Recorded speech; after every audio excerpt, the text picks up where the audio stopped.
La figura retórica, cuyo uso como falacia voy a analizar ahora, puede considerarse el signo de nuestro tiempo, y que la usan todos los niñatos tenidos por intelectuales de izquierdas, lo cual es casi un pleonasmo, porque no suele concederse que los haya de otro tipo.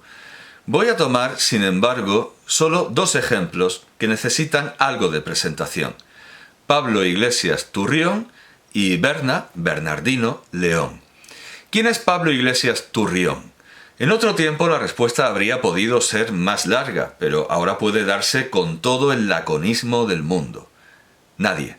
O como mucho, para la izquierda española, el hombre que superó a Carrillo. Pues si éste purgó a toda una facción del Partido Comunista de España, los monzonistas, dejemos a un lado, porque no toca, nunca toca, lo que hizo en Paracuellos. Iglesias Turrión se ha cargado a todo el Partido Comunista, ha tirado la hoz y el martillo por el retrete y ha tirado de la cadena, ha rendido el campo a diferentes socialismos nacionales o directamente a los nacionalismos, centrífugos o centrípetos, y ha logrado que toda futura unión de izquierdistas quede reducida a convenciones anecdóticas de frikis, para retirarse, finalmente, como nuevo Cincinato, para servir rebujitos y mojitos con divertidos nombres filoterroristas, mientras la única defensa de su gestión consiste en sostener que todo lo que dijo, como lo de hacerse cargo de las residencias, era mentira. Algo así como Varoufakis, quien después de estar rondando por el PASOK cuando a Papandreou le estalló la economía en la cara, en el mismo estilo de Rodríguez Zapatero, se fue del poder sin haber conseguido nada más que el que unos pocos progres trasnochados con coleta canosa sigan teniendo ese ofensiva caricatura del de Ioannis Metaxas como foto de su perfil de Facebook. Un artículo de El Confidencial de 2015 firmada por Alba Ramos Sanz con el título «Las lecciones de Varoufakis para convertirte en un icono sexual» resume todos los logros del personaje, además de pasearse por algunas universidades, al igual que el propio Papandreou, quien, con el nombre de George, fue invitado por todo lo alto a enseñar economía en Harvard. Es cierto que las cosas no funcionan igual de bien para Iglesias, a quien encima nadie ve como un icono sexual, a pesar de la supuestamente imperante calvofobia que parece no afectar a los líderes griegos. Aunque él está convencido de que con su nuevo peinado se parece a Brad Pitt, el único apodo que ha conservado después de dejar de ser el Coletas ha sido el de Rata Chepuda.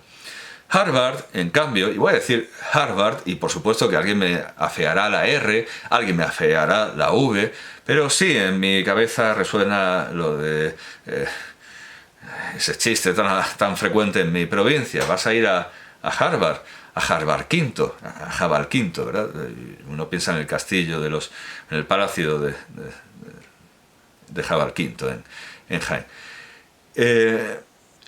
Harvard, en cambio, sí ha abierto sus brazos a Bernardino, alias Berna. Claro, yo no puedo dejar de pensar en aquella canción, creo que de Un pingüino en mi ascensor, aunque no lo tengo muy claro, pero esos eran los del arzobispo Macarios y su botella de Larios.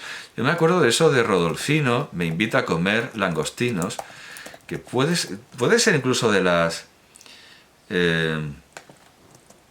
lyrics, canción.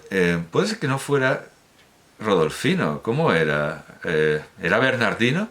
Vamos a ver, me invita a comer langostinos. Que era el perfecto retrato de un señor de mediana edad que hace el ridículo, de mediana edad todavía, no necesariamente un Paco Martínez Soria pellizcando bullates opulentos. No, parece que es de Luz Casal, o que la canta Luz Casal, pero a mí eso me suena, no sé, alguien la habrá escrito. Bueno, aquí aparece como que la canta Luz Casal. Y es Rufino, no es Bernardino, es Rucino, perdón, sí, consentir a todo, venga, metedmela. Bueno, hace algún tiempo en un bar conocí a un buen señor de cierta edad, un ejecutivo, jefe de una empresa de publicidad. Vestía traje de tweed, olía a perfume de Givenchy y sin ningún motivo se acercó hasta mi mesa y me dijo así: Dime, muñeca, ¿no me encuentras atractivo? Vente, muñeca, te invito a un aperitivo.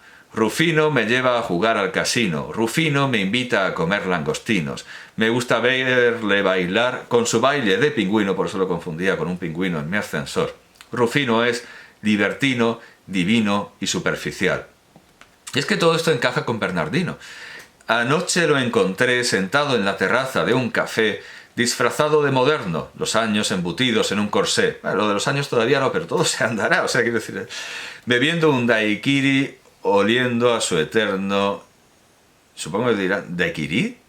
Dicen daiquiri, Givenchy, enfrascado en la lectura, por fuera la luna, dentro el ABC. Dime, muñeca, ¿no me encuentras atractivo? Vente, muñeca, te invito a un aperitivo.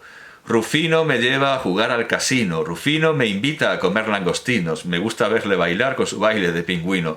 Rufino es libertino, divino y superficial. Pero qué maravilla, esto no ha podido escribirlo Luz Casal, o sí, bueno, que me corrijan, ¿eh? Lo pondré como comentarios o notas, pero qué maravilla de texto, y qué profético. Rufino me lleva a jugar al casino, bueno, sí, esto es una estrofa que se repite. O sea, no hay más, pero qué definitorio y qué claro. Y me va a costar la vida saber quién es el... Bueno, quizás si pongo Rufino en Wikipedia, Rufino, canción. Pero porque en estas páginas de letras te dan como autor al último que la ha cantado. Rufino, canción en Wikipedia, vamos a ver. Sí, está en el disco Luz 3. Y claro, lo que pasa es que se podría... Vale, puedo hacer una cosa. Rufino es la tercera pista de Luz 3, entonces lo que puedo hacer es meter Luz 3 en Discogs, y aquí viene, espero, a ver, sí, aquí está, qué bien, aceptar todo. Rufino, escrito por... ya decía yo que esto me sonaba a vainica doble. Rufino, escrito por Carmen Santonja, John Parsons Morris, que tiene aquí un asterisco, porque supongo que es un nombre artístico. A ver, ¿dónde está? John Parsons Morris, nombre real... hay un problema aquí. Nombre real, John Parsons Morris. Guitarrista británico nacido en Pontefract, Gales del Sur. Bueno, y el tercer autor es Serge Maillard. Bien, pues Carmen Santonja seguramente es quien más ha aportado ahí. Una verdadera maravilla que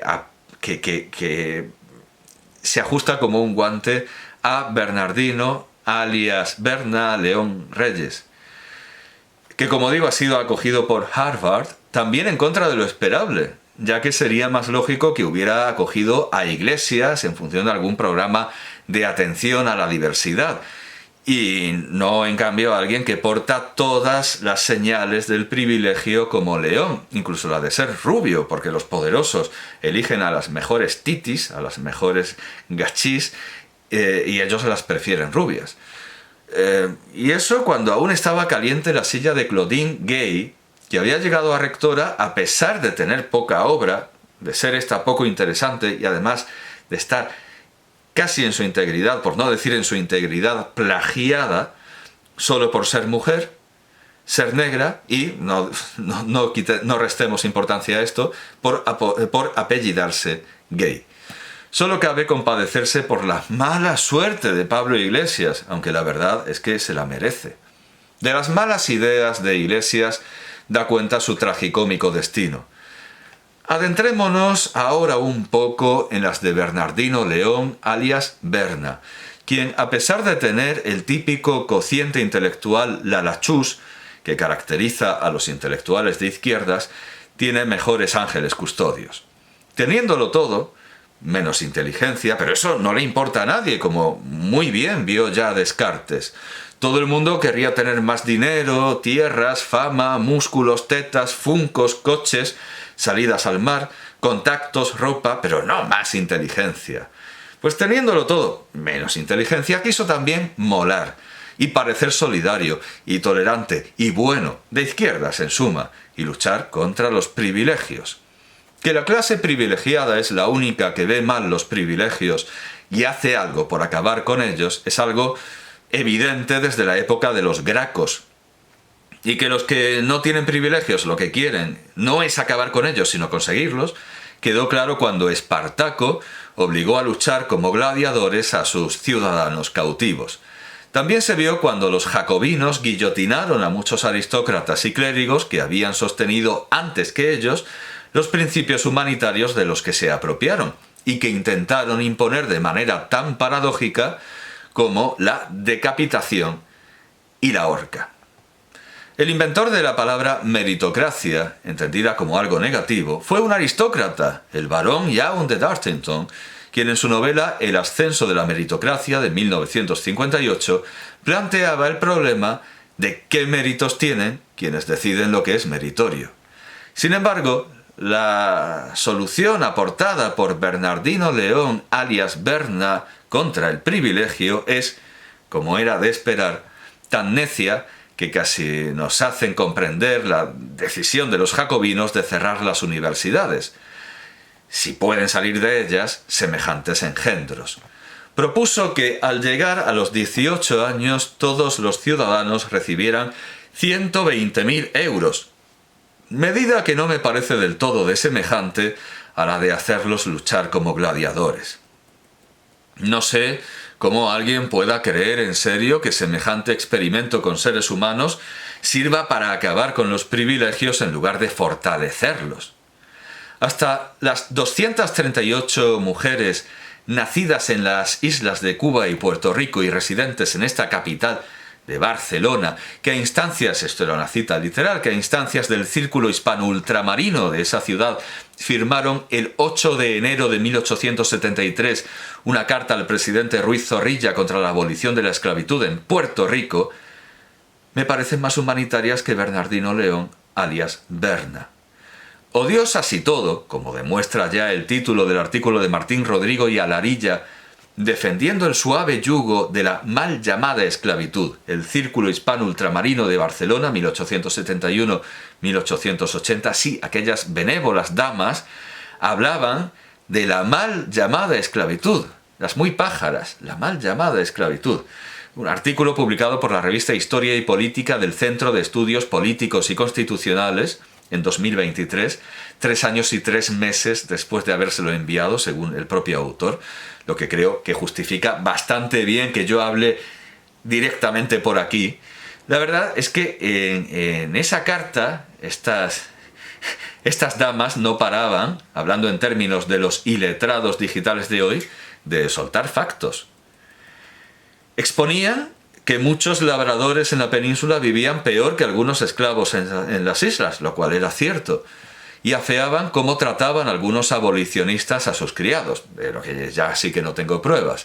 Lo primero lo confirman los cantares gallegos recogidos y glosados por Rosalía de Castro, que traen aquello de «Castellanos de Castilla, tratade ben os galegos, cando van como rosas, cando ven como negros».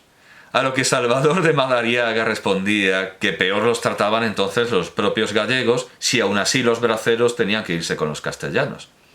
Las damas, encabezadas por Luisa Brula Sus, que no la Chus, dan argumentos racistas, por supuesto, y como no podía ser de otra forma. ¿Qué uso conveniente, decían, qué uso conveniente se quiere que hagan de su libertad sin preparación alguna unos seres que por sus naturales instintos, por su condición y por otras razones de todos conocidas, no saben vivir sino guiados por el suave yugo de los consejos y del amor de sus amos con los que se hallan identificados? Bueno, ¿qué razones son esas de todos conocidas? Porque yo no las conozco. Así como no me acaba de sonar bien lo del amor de los amos. Pero no dejan de sentar una verdad cuando dicen: póngase un arma en manos de un niño y se herirá con ella. Niño es el que ha vivido siempre bajo tutela, y arma mortífera la libertad para quien no sabe hacer de tan precioso don el uso conveniente. Sí, señoras, si se dieran 120.000 euros a todos los ciudadanos pobres al cumplir los 18 años, solo se lograría aumentar las muertes por sobredosis, por accidentes de tráfico con vehículos de alta gama y velocidad, y que se compraran como mejor o peor llamados esclavos, la mal llamada esclavitud, bueno, peor o mejor llamada esclavitud, que se compraran como esclavos a ciudadanos de países más pobres o a compatriotas que ya hubiesen dilapidado su herencia universal, y así la llamaba Bernardino León, alias Berna. Recientemente, el gitano Juan de Dios Ramírez Heredia, exdiputado y ex-eurodiputado, se ha enorgullecido de que cuando Alemania propuso reparaciones para los gitanos por su internamiento en campos de concentración y exterminio, sí, por aquello, él dijo que no les dieran un céntimo a los gitanos españoles, sino que se gastara esa pasta en programas de becas y estudios. Yo no sé muy bien quién se quedó finalmente ese dinero, porque no me consta que haya becas de estudio específicamente para gitanos, que yo sepa no las hay, aunque sí sé que quienes estudian conmigo usando la beca Segunda Oportunidad no son casi todos. Gracias a ella, algunos gitanos salen del mercadillo y ascienden profesionalmente o vuelven al mercadillo, pero recordando el estudiante de Praga de Paul Wegener o los nivelungos de Fritz Lang, con lo que considero que hago más en contra de la desigualdad y de los privilegios que Bernardino León, alias Berna, y que todo el instituto de SIPO en París, a todos esos SIPO, cuyo cierre haría de este mundo un lugar mejor, y muy especialmente de África. Bernardino León, alias Berna, cree que con los 120.000 euros los jóvenes podrían estudiar o montar una empresa, pero sabe perfectamente que hay signos del lenguaje del privilegio que no se adquieren con dinero o con una educación reglada, como demuestra su respuesta a Víctor Lenore cuando éste le tuiteó: Berna no ha estado en una mani desde que prohibieron el frappuccino de comercio justo en su internado de Suiza. Berna contestó, gozándose en su decadente opulencia, sabiéndose con la invulnerabilidad que da la izquierda, como cuando Visconti izaba el pendón familiar en su castillo. Por favor, Víctor, llámame pijo todo lo que quieras, pero en esto no hay colores. El café solo expreso. Pero no solo dijo tonterías sobre la desigualdad, también se ocupó del ecologismo, condenando el conservacionismo conservador. Yo no me pude callar viéndolo perorar en el artista anteriormente conocido como Twitter, hoy X, y le recordé que el ecologismo de izquierdas quemaba contenedores y neumáticos en sus barricadas, dejando una notable huella de carbono, asesinaba a trabajadores, 4 en el caso de la acción ecologista de ETA en Leizarán,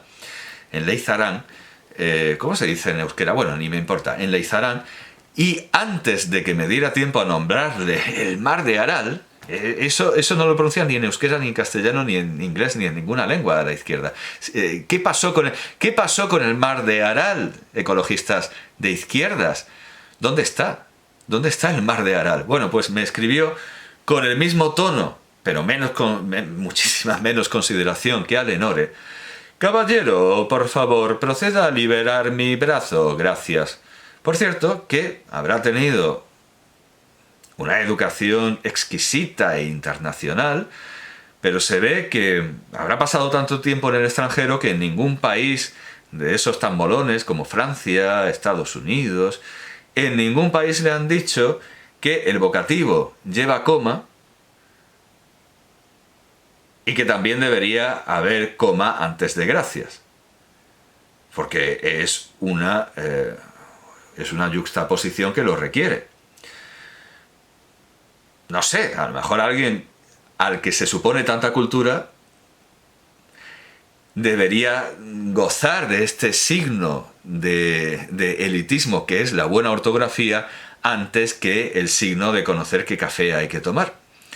Bien, pues eso de suelte mi brazo es una batología. Es una batología, la palabra que vamos a aprender hoy. Lo repito. Hola, niños. Batología. Lamentablemente en el corpus diacrónico del español de la Real Academia Española solo aparece 2 veces. Afortunadamente es a manos de don Ignacio de Luzán y don Benito Pérez de Galdós, y con eso nos basta. Con don Ignacio de Luzán y Benito Pérez de Galdós ya está hecho el día. Se explica así don Ignacio de Luzán en su cada vez más necesaria y actual Arte de hablar, o sea, Retórica de las conversaciones, de 1729.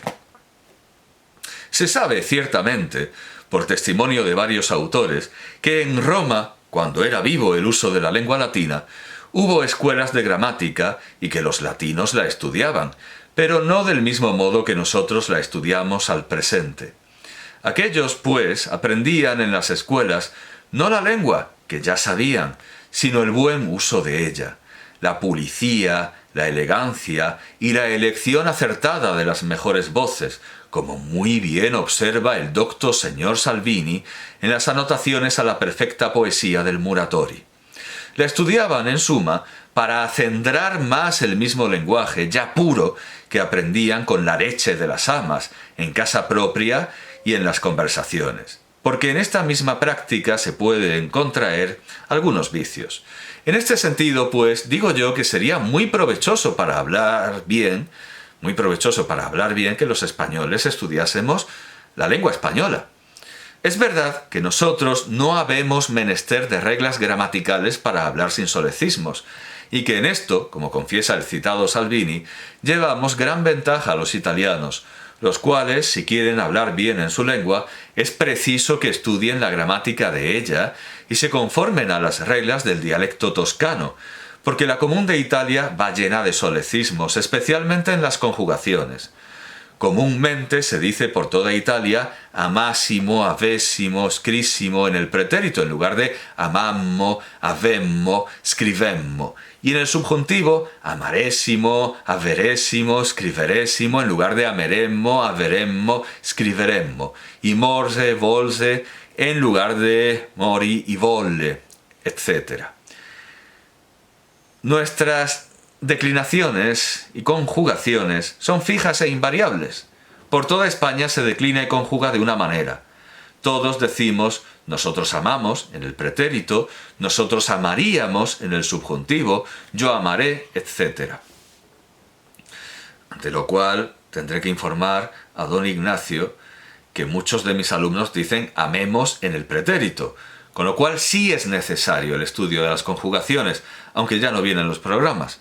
De todas formas, por más que lo intento, no consigo extirpar esos errores inveterados y enquistados. Sigue Luzán.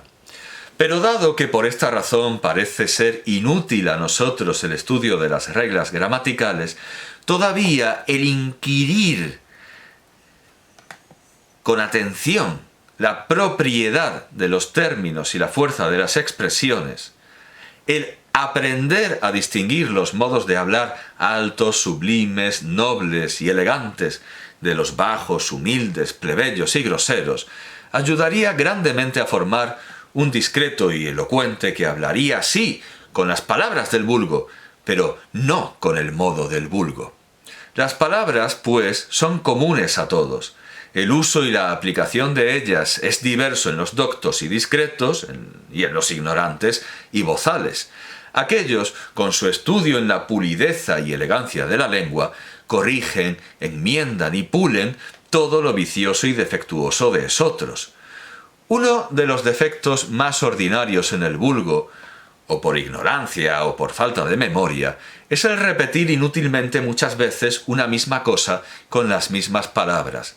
Este defecto se llama, con griego vocablo, tautología o batología, por un cierto bato que tenía este vicio en el hablar, el cual exprime Ovidio en las transformaciones. Subistis montibus inquit erant et erant sub montibus istis. He observado que son pocos los exentos de este vicio.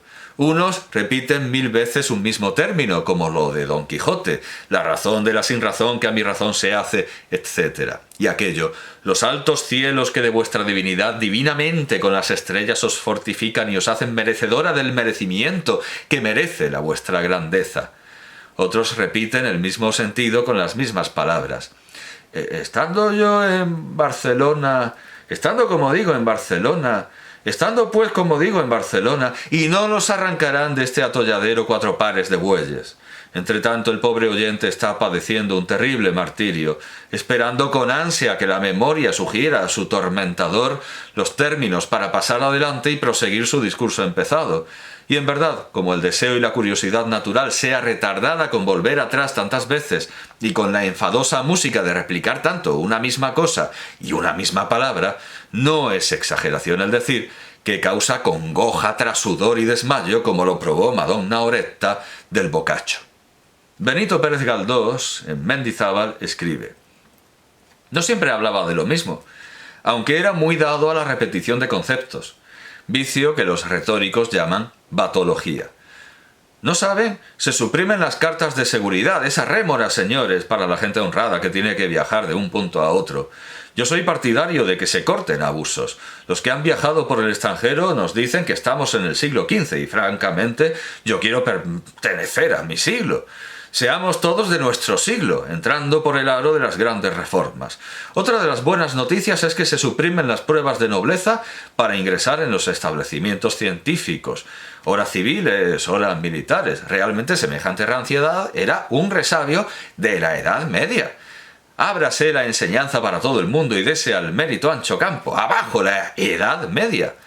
Pues bien, lo que era la Edad Media para el progre don Eduardo Oliván e Iznardi,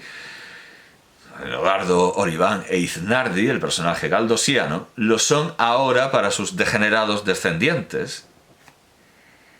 Españita, o sea, en lugar de la Edad Media, pues tenemos Españita, que si quiere bolsa, y señora, suélteme el brazo. Basurillas retóricas de las que tienen tan llenas sus mal asentadas cabezas que se han acabado soltándoselas entre ellos mismos, porque claro, rebosan o desbordan, como dirían los Gustavo Buenistas, como cuando Pablo Iglesias le tuiteó a Elisabeth Duval, quien se fotografió junto a Bernardino León, alias Berna, y Esperanza Aguirre, con el título de Tres Rubios. Señora, le dijo Iglesias a Duval, señora, hágame el favor de soltarme el brazo y deje de hacer creer que se puede defender un proyecto político decente desde la tertulia de Ferreras, cambiar CTXT, o sea, como contexto, pero ingenioso sin N, por La Sexta, le habrá dado más fama y dinero, pero si no le molesta, no se acerque más a nosotros. Saludos. Y todo esto, saludos con palabras, no como el roto 2, ¿verdad? Como Foro Coches. Y todo esto después de que Elisabeth Duval le hiciera a Iglesias donación de su cerebro en un vídeo en el que ella callaba y asentía y un reproductor emitía la voz de su amo defendiendo la guillotina. Por Dios, qué asco da todo esto. Todo esto que es la referencia diaria, la brújula moral, el faro espiritual de tantos ciudadanos tan tontos como malos, aunque en su mayoría son más tontos que malos, o son malos porque son tontos. Shakespeare, cuando Falstaff le dice al recién coronado Enrique IV, en la traducción de Francesc, digamos en catalán, bueno, Francesc Nacente Soler, vamos. No, ¿qué coño? Francisco Nacente Soler. Además es el primero que organiza ahí una traducción seria y enjundiosa de las obras de Shakespeare, después de aquellos intentos de Moratín. Él mueve todo el proyecto y además traduce la segunda parte de Enrique IV. Y en ella Falstaff le dice al recién coronado rey: «Mi rey, mi divinidad, a ti te hablo». Y éste le contesta: «No te conozco, viejo. Anda a rezar tus oraciones. Vaya un espectáculo el de un bufón de cabellos blancos. Mucho tiempo he visto en sueños a un hombre como tú, cargado de gordura, viejo y profano. Ahora que he despertado, no tengo sino desprecio por tal sueño». Aquí Shakespeare desmiente lo que escribió el Pinciano en su Filosofía Antigua Poética acerca de que el poeta falla si nos hace sentir compasión por, según palabras del Pinciano, por personas que sobran en el mundo, como es una vieja cizañadora, un viejo avaro, un rufián o una alcahueta. Es tan imposible no llorar por Falstaff como sentir algo por Iglesias o Duval, porque son personajes estos completamente carentes de humanidad, y evidentemente Iglesias tiene aún menos humanidad que Duval en este vergonzoso pasaje de sus muchos vergonzosos pasajes, y no se hace ningún bien mostrándolo.